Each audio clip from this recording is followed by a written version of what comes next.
वो बैल मिलजुल कर रहा करती थी।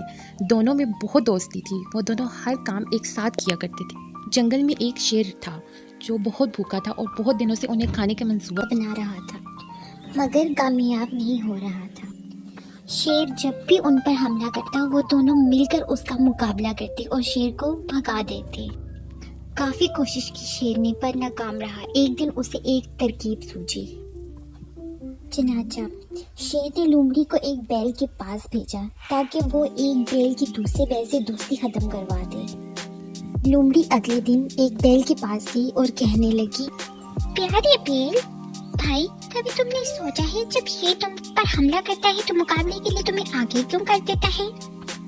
नहीं, इस बारे में मैंने सोचा नहीं। मैं बताती हूँ कि तुम शेर के पास में हो जाओ और वो खुद शेर के पीछे से हमला करने का ड्रामा करता है ताकि इसकी जान बची रहे। मेरी मानो, इससे दोस्ती खत्म कर दो। बैल परेशान हो गया। उसे लोमड़ी की बातों में कुछ सच्चाई नजर आ रही थी।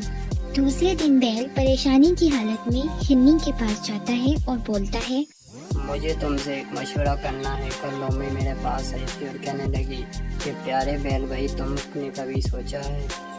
लोमड़ी बड़ी ही चालाक है। वो तुम दोनों में लड़ाई करवाना चाहती है। अगर तुम उसकी बात मानोगे तो। बेचारा बैल चालाक लोमड़ी की बातों में आ गया और दूसरे बैल से दोस्ती तोड़ दी। शेर तो था ही इसी इंतजार में कि दोनों अलग अलग हो और वो इनका शिकार करे।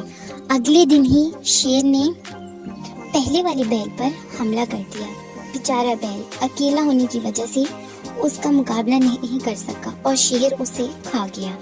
अगले दिन शेर ने दूसरे बैल को भी मारकर खा लिया। इस तरह इत्तेफाक खत्म होने की सूरत में दोनों बैलों को अपनी जान से हाथ धोना पड़ा। अच्छा हिरनी, तुमने मेरी आंखें खोल दी, वरना मैं शेर का शिकार हो जाता और दोस्ती भी खो देता। एक दफा का जिक्र है कि गर्मियों का मौसम था। एक प्यासा कौवा था। कौवे को बहुत प्यास लगी हुई थी।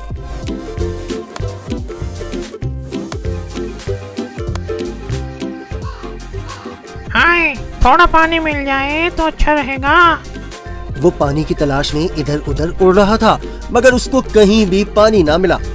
आखिरकार वो एक बाग में पहुंचा। वहां उसने पानी का एक घड़ा देखा। खुदा का शुक्र है, मुझे घड़ा नजर आया। कौवा बहुत खुश हुआ।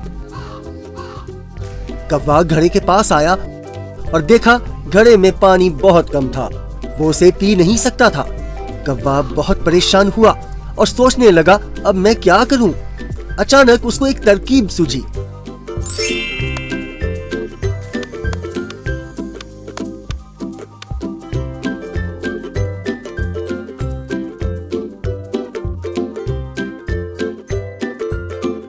पास ही कंकरियां पड़ी थीं।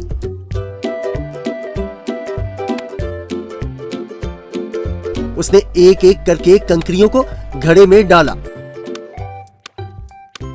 और इस तरह पानी ऊपर आ गया। कौवे ने पानी पिया और उड़ गया। नतीजा